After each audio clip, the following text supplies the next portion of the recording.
Fakta menarik, kenapa sotong ada 3 jantung?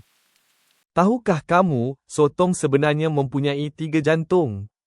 2 jantung berfungsi untuk mengepam darah ke insang, supaya sotong boleh bernafas di dalam air.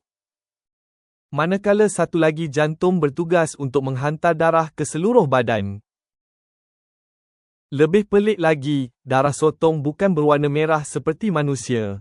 Darah sotong sebenarnya berwarna biru kerana mengandungi bahan yang dipanggil hemocyanin, yang membantu membawa oksigen dalam air sejuk.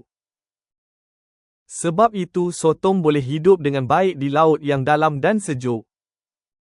Jadi lain kali kalau nampak sotong, ingatlah, haiwan ini kecil saja, tapi ada 3 jantung dalam badannya. Kalau nak tahu fakta menarik seterusnya, sila like dan subscribe.